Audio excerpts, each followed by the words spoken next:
नमस्कार। मैं डी के राज आप सभी का अपने YouTube चैनल में बहुत बहुत स्वागत करता हूं। और पिछले वीडियो में मैंने आप सभी को विवाह के संबंध में बताया था कि विवाह कितने प्रकार के होते हैं, किस विवाह को किस नाम से जानते हैं। तो मैंने बताया था कि विवाह 8 प्रकार के होते हैं और उन 8 प्रकार के विवाहों में किस तरह से हुई विवाह को हम किस नाम से जानेंगे।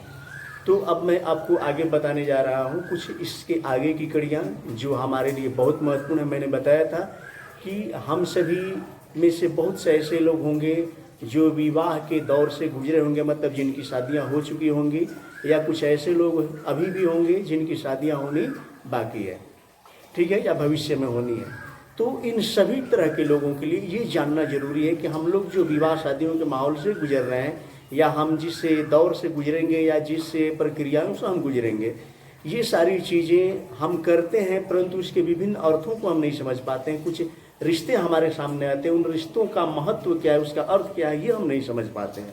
तो हमें जानना जरूरी है कि किस रिश्ते को हम क्यों नाम देते हैं, मतलब किसी रिश्ते के नाम उस क्यों दिया जाता है, क्यों विभिन्न तरह के रिश्ते बनाए जाते हैं, उसका अर्थ क्या होता है। तो हम सभी ने पिछले वीडियो में अध्ययन किया था विवाह के बारे में। मैंने आपको बताया था वर के बारे में, मैंने पहले भी बता चुका था कि विवाह शादियों के संबंध में हम लोग जब भी बातें करेंगे, इसमें सबसे महत्वपूर्ण पात्र जो होगा वो होगा वर। इस पर ध्यान देना जरूरी। वर का मतलब भी मैंने बता दिया था कि वर का मतलब होता है कि मन की इच्छाएं, मन की जो इच्छाएं होती है उसी को वर कहते हैं। और मन की इच्छाओं को कोई पूरा कर रहा हो तो उसे वरदान कहते हैं, मतलब उसकी इच्छाओं की पूर्ति करने का शपथ अगर कोई ले लेता है तो उसे कहा जाता है वरदान, ठीक है। तो अब मैं यहाँ पर बता रहा हूँ कि एक शब्द आता है कन्यादान। कन्यादान का मतलब पिता अपने पुत्री के लिए, चूंकि विवाह में ये प्रक्रिया होती है कि पिता अपने पुत्री के लिए उसकी इच्छा अनुसार, मतलब उसकी जो चाहत होती है, इच्छाएं होती है, उसके हिसाब से वर ढूंढता है और फिर उस वर से उसकी शादी संपन्न कराता है। और फिर क्या करता है कि सदैव के लिए उस अपनी कन्या को वर के हवाले सौंप देता है, मतलब कुछ वस्त्र और आभूषण देकर उसे सर्वदा के लिए विदा कर देता है, जिसे कन्या दान कहा जाता है। मतलब कन्या को दान कर दिया गया। दान इसलिए किया गया है क्योंकि संसार को चलाने के लिए कन्या का होना अनिवार्य है। अर्थात ऐसा माना जाता है कि कन्या का दान करने वाला व्यक्ति संसार का सबसे महत्वपूर्ण व्यक्ति होता है, क्योंकि वो कन्या का दान नहीं कर रहा है, बल्कि वो क्या कर रहा है, तो संसार को चलाने का एक मार्ग दिखा रहा है। संसार को चलाने के लिए एक सबसे महत्वपूर्ण चीज को समर्पित कर रहा है, अपने सबसे प्रिय चीज को किसी के हवाले कर दे रहा है, अर्थात वो हो गया कन्यादान। इसकी बहुत सारी विधियां हैं। तो चलिए मैं आपको अभी बता रहा हूं कि वर से संबंधित मैंने एक चीज मैं आपको क्लियर कर रहा हूं। वर से संबंधित, वर से ही जुड़ा हुआ है एक शब्द, और वो है पति। वर और पति में क्या अंतर है? यूं तो अगर हम देखें तो पता चलेगा कि वर और पति एक ही चीज है, लेकिन वर और पति में थोड़ा सा का अंतर होता है। वर मतलब कि मन की इच्छाएं वर है, और उस इच्छाओं की पूर्ति करने का जो शपथ लेता है वो होता है पति। मतलब अपनी इच्छा से आपने किसी व्यक्ति को अपना सब कुछ दे दिया है, अपनी इच्छा से आपने किसी व्यक्ति को अपना सब कुछ दे दिया है, सब कुछ समर्पित कर दिया, उसके हवाले अपने पूरे जीवन के हर प्रक्रियाओं को सौंप दिया है, वो व्यक्ति हो जाता है पति। अर्थात पति का मूल अर्थ होता है मालिक। मतलब आपने अपने जीवन को किसी दूसरे के हवाले सौंप दिया, किसी दूसरे को अपने जीवन का मालिक बना दिया है, वो होता है पति। तो इस तरह से हम कह सकते हैं कि वर और पति दोनों एक ही पात्र है, लेकिन दोनों का रहस्य अलग है। ये पति होता है स्वामी या मालिक, इसे पति कहते हैं। मैं अब आपको बता दूं, विवाह शादियों के दौर से एक विधियां होती है जिसे हम लोग कहते हैं तिलक।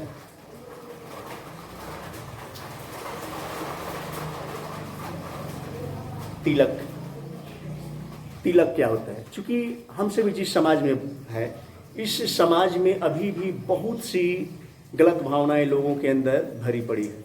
हम सभी के अंदर है, कहीं ना कहीं हम जानते हैं उसकी हकीकत बातों को, लेकिन उसे स्वीकार नहीं करते हैं। हकीकत बातों को जानते हैं परंतु स्वीकार नहीं करते हैं। मैं आपको आज बताने जा रहा हूं कि तिलक कहते किसको है। जी हाँ, तिलक का मतलब विभिन्न तरह की वस्तुएं, गाड़ी और बहुत सारे रुपये पैसे, बहुत सारी मिठाइयाँ, बहुत सारे फल बहुत से तरह के बर्तन, फ्रिज, कूलर, वॉशिंग मशीन या अन्य कुछ घरेलू उपयोग की महत्वपूर्ण चीज़ें जो महंगी होती है, फर्नीचर वगैरह भी इसमें शामिल होता है। ये सारी चीज़ें वर को वधू पक्ष द्वारा दिया जाता है, तब उसको कहा जाता है तिलक। ये हमारे समाज की गलत नीतियां हैं। मैं ये नहीं बता रहा हूँ कि ये सही, मैंने अभी जो बताया है मैंने व्यंग्यात्मक रूप में बताया है, ये तिलक नहीं है। तिलक का वास्तविक रूप कुछ अलग होता है। चूंकि आरंभ में मैंने बताया था कि पिता अपनी पुत्री के लिए वर ढूंढता है, ठीक है। वर ढूंढने के बाद उसके विवाह की शादियों को दिन निश्चित करने के लिए पिता 2 व्यक्तियों को भेजता है। 2 व्यक्तियों को वो भेजता है कहाँ? वर के यहाँ। वर के परिजनों से सहमति लेकर या वर से सहमति लेकर फिर एक खास बेहतर दिन सुनिश्चित करने के लिए वर के यहाँ भेजता है। वो होते हैं समाज के बहुत ही समझदार वर्ग, और पहला ब्राह्मण और दूसरे हैं ठाकुर, जिसे कि हम लोग नाई कहते हैं, ठीक है। तो ये 2 लोग जाते हैं और जाकर वर के यहाँ एक बेहतर दिन देखकर और उस दिन को सुनिश्चित कर देते हैं कि फलाने दिन को विवाह की विधियां संपन्न होंगी। और वह दिन निश्चित करने के लिए मात्र 2 लोग इस दिन, ये तिलक के दिन 2 ही लोग मात्र जाते हैं, एक ब्राह्मण और दूसरा नाई। ये लोग जाकर क्या करते हैं कि वर को देखते हैं भली भांति, ये भी अपने स्तर से उसे समझते हैं, उससे पूछताछ करते हैं, उसके तौर तरीके को देखते हैं, और फिर देखने के बाद दिन कोई खास निश्चित करते हैं विवाह संपन्न कराने का दिन, और वर को अपनी ओर से सुनिश्चित करने के बाद माथे पर एक तिलक लगाते हैं, और तिलक मतलब एक टीका लगाते हैं। वह दिन होता है तिलक का। लेकिन चूंकि हम लोग जिस समाज में अभी भरे पड़े हैं, यहाँ लोभ लालच काफ़ी ज़्यादा है, इसलिए तिलक का रूप कुछ अलग हो जाता है। ये निश्चित है कि वधू पक्ष के लोग वर को कुछ देते हैं, लेकिन इसकी मजबूरी का फायदा उठाकर, क्योंकि वधू पक्ष के लोग सदैव ही नर्मल स्वभाव के अपने आप को पेश करते हैं वर के सामने, अब उसकी मजबूरी का फायदा उठाकर वर पक्ष के लोग क्या करते हैं कि वधू पक्ष पर दबाव बनाते हैं। ये आज के समाज की ढकोसलाएं हैं। इस तरह से होता है समाज पर, मतलब आज के समाज के में वर पक्ष के लोग वधू पक्ष पर दबाव बनाते हैं और बदले में कुछ वस्तुओं का मांग करते हैं, ठीक है, वस्तुओं का मांग करते हैं। आज की डेट में क्या होता है कि उन वस्तुओं को जब तक पूरा नहीं किया जाए तब तक वर ये स्वीकार या वर पक्ष के लोग स्वीकार नहीं करते हैं कि कन्या के साथ वो विवाह करेंगे। तत्पश्चात क्या होता है कि वधू पक्ष के लोग मजबूर होकर बहुत सारे मांग किए हुए सामान को अब लेकर जाते हैं वर पक्ष के यहाँ, यानी वर के यहाँ, और वहाँ जाकर सारी चीज़ें वर का विधि व्यवस्था देखते हैं, उसके तौर तरीके देखते हैं, उसका समाज को देखते हैं, और फिर देखने के पश्चात सारी वस्तुएं वर को, जब अगर वर पसंद आ जाए, खरा खोटा उतरता है, तो वर को क्या किया जाता है कि ये सारी चीज़ें समर्पित कर दी जाती हैं। और समर्पित करने के बाद उसके घर वाले यानी वधू पक्ष के लोग माथे पर तिलक लगाते हैं, टीका लगाते हैं, और टीका लगाकर उसको सुनिश्चित कर लेते हैं कि हाँ ये मेरे घर की जो कन्या है उसके लायक ये है, अतः उसको टीका लगाते हैं। और वही टीका लगाने की विधि को ही कहते हैं तिलक। मतलब वधू पक्ष के लोग पूर्णतः सुनिश्चित कर लेते हैं, सुनिश्चित करने के बाद वो माथे पर टीका लगा देते हैं। टीका लगाकर ये साबित कर देते हैं कि आज के बाद आप ही मेरे घर की जो कन्या है उसके पति बनने यानी वर बनने लायक हैं। तो तिलक लगाकर वो सुनिश्चित करते हैं, इसलिए उस विधि को हम लोग मान लेते हैं तिलक, जिसे आज के दौर में लोभ लालच का एक भंडार माना जाता है। तिलक के बहाने बहुत सारी चीज़ें ली जाती है। ये अलग अलग भावनाएं, आज भी मैं ये समझता हूँ कि बहुत सारे ऐसे लोग हैं जिनकी भावनाएं कुछ बेहतर है और लगभग नहीं के बराबर वधू पक्ष से कुछ लेते हैं। मुफ्त में भी शादियां हो जाती है, कोई समझदार वर्ग इक्का दुक्का कोई समाज में मिल जाता है, अन्यथा जो जितनी औकात है उसके हिसाब से लोग लेते ही लेते हैं, निश्चित है लेते हैं। तो ये अब आप समझ गए होंगे तिलक किसे कहते हैं। माथे पर टीका लगाकर सुनिश्चित कर लेना वधू पक्ष द्वारा, लड़के को सेलेक्ट कर लेना यानी कि चुनाव कर लेना और उसे पक्का कर लेना, ये कहा जाता है तिलक। भले ही आज के दौर में रूपरेखा काफ़ी बदला हुआ हो, उससे बहुत ज़्यादा कोई मतलब नहीं है, लेकिन वास्तविक अर्थ इसका ये होता है। मैं अब आपको बता दूं, एक पात्र होता है, तिलक के साथ साथ एक और भी नाम आता है, हम लोगों के यहाँ ये प्रक्रियाएं चलती है, छेका जिसको लोग कहते हैं, कहीं कहीं पर उसे वरैछा भी कहा जाता है, यानी उसको शाब्दिक अर्थों में देखा जाए तो वर छेका कहा जाता है। वर छेका का मतलब ये हो गया कि दिन वगैरह निश्चित करने के लिए किसी लड़के को अपनी लड़की के लिए चुनने का जो मन में भावना आता है, पता चलता है कि कोई हाँ योग्य लड़का है, उसके यहाँ लोग जाते हैं और जाकर उस लड़के को देखते हैं और देखने के बाद कुछ नगद वस्तुएं देकर और उसे तिलक वगैरह मतलब टीका वगैरह लगाकर उसकी पूजा वगैरह कर लेते हैं। इसका मतलब ये होता है कि वर को उन्होंने क्या किया, अपने लिए सुनिश्चित कर लिया, छेक लिया। मतलब अब उसको कोई दूसरा व्यक्ति अपनी लड़की के लिए उसे सेलेक्ट नहीं कर सकता है। उसका मतलब यूँ समझिए कि उसको क्या कहें, आज के व्यवसाय के भावना में यूँ समझ लें कि बायना दे दिया गया, ठीक है, उसे सामान को देखकर और उसे बायना दे दिया गया कि हाँ भाई चलो ये हम खरीदेंगे, अब जब भविष्य में हमारी इच्छा होगी तो हम खरीद लेंगे, तो उसको बायना दे दिया गया। ये हो गया वरछेका यानी वरैछा, तिलक हो गया। मैं अब आपको एक महत्वपूर्ण पात्र बता रहा हूं और वो है समधी।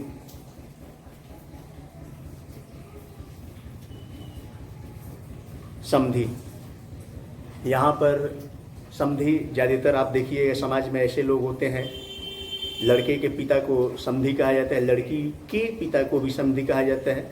मतलब लड़का और लड़की के पिता के बीच जो रिश्ता होता है वो समधी का रिश्ता होता है। तो अक्सर हम लोग पाते हैं कि हमारे समाज में ये है कि लड़का का पिता सदैव ही अपने सिर को ऊंचा करके, सीने को चौड़ा करके और तब घुमा करता है, लेकिन वहीं लड़की का पिता सदैव ही अपने सिर को झुकाए हुए विनम्र भाव से, भले ही अंदर से वो कितना ही क्रूर हो, लेकिन सामाजिक दृष्टि से देखा जाए तो विनम्र भाव से लड़के के पिता के सामने यानी अपने समधी के सामने जाकर मिलता है, ठीक है। लेकिन ये वास्तविक नहीं होता है, मतलब वास्तविकता शब्द के हिसाब से हम देखें तो नहीं है।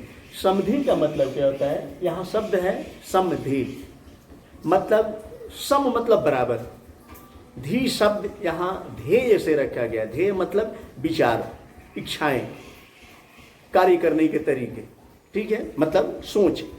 तो समधी वो होता है कि दो व्यक्तियों के समान बिल्कुल मतलब एक जैसा सोच हो, दो ऐसे व्यक्ति जिनका परिवार एक दूसरे के वैवाहिक रिश्ते में बंधने जा रहा हो, परंतु दोनों की जो मालिकाना स्थान है, चूंकि समधी मालिक होता है घर का, तो मालिकाना जो स्थान है उन दोनों के बीच का विचार जो होना चाहिए एक दूसरे से मिलता हुआ होना चाहिए, एक दूसरे के दुख दर्द को समझने की भावनाएं होनी चाहिए, एक दूसरे के प्रति प्रेम स्नेह होना चाहिए।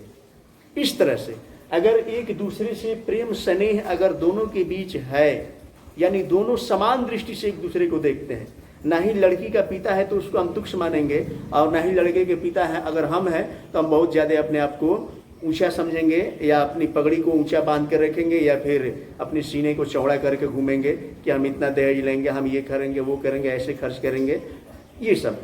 तो इन सभी को छोड़कर अगर हमारे मन में एक समान विचार उत्पन्न होता है, मतलब लड़का और लड़की के पिता का विचारधारा एक जैसा हो, एक समान हो, एक दूसरे के दुख दर्द में सहयोगी हो, ऐसी भावनाएं अगर पनपती हैं, इस भावनाओं से अगर रिश्ते बनाए जाते हैं तो उन रिश्तों के बनाने वाले व्यक्ति माता पिता यानी कि दोनों पक्ष के पिता समधी कहलाते हैं। माता पिता का नाम आ गया था तो माता पिता दोनों समधी कहलाते हैं। अब माता को भी समधी कह सकते हैं, लेकिन शब्दों के उच्चारण में अगर हम देखें स्त्रीलिंग और पुल्लिंग का, तो समधी के साथ समधन शब्द का प्रयोग होता है। समधन मतलब समान, जिसका विचार हो एक जैसा, दोनों का अर्थ एक ही होगा। मतलब समधन अर्थात जो धन की दृष्टि से न बल्कि विचारधाराओं की दृष्टि से एक समान हो, वहीं समधन या समधी होता है, ठीक है।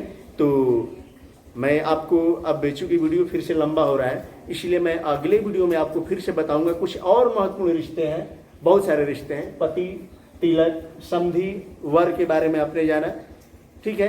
देवर किसे कहते हैं, भाभी किसे कहते हैं, भसुर, ये सारे रिश्ते क्यों बनते हैं, मतलब इसका नाम जो दिया गया है इसका अर्थ क्या होता है, क्यों हम इसे नाम से अपने आप को परिचय देते हैं, व्यक्तिगत अपने नाम से परिचय न देकर इन रिश्तों के नाम से परिचय विवाह शादियों में दिया जाता है। तो क्या इसका महत्व है, ये हम इसके बाद वाले वीडियो में आपको बताने जा रहे हैं। लेकिन आपके लिए एक बहुत ही ज़रूरी बातें मैं बता दूं कि आप इस वीडियो को लाइक, कमेंट ये सब जरूर करें, साथ ही साथ सब्सक्राइब करें, ताकि और जो घंटी का निशान है वो दबाएं, ताकि आने वाले वीडियो आप तक आसानी से पहुंचेगा। साथ ही साथ मैं आपसे विनती ये करता हूं कि मैं आप सभी के लिए, जो विशेष करके शिक्षा से जुड़े हुए व्यक्ति हैं, जो बच्चे विशेष करके 9वीं 10वीं इत्यादि में पढ़ने वाले हैं, उनके लिए मैं एक अलग क्लास चलाने वाला हूं, जिसमें इतिहास, भूगोल, नागरिक इत्यादि की मैं सिलसिलेवार ढंग से जानकारी दूंगा।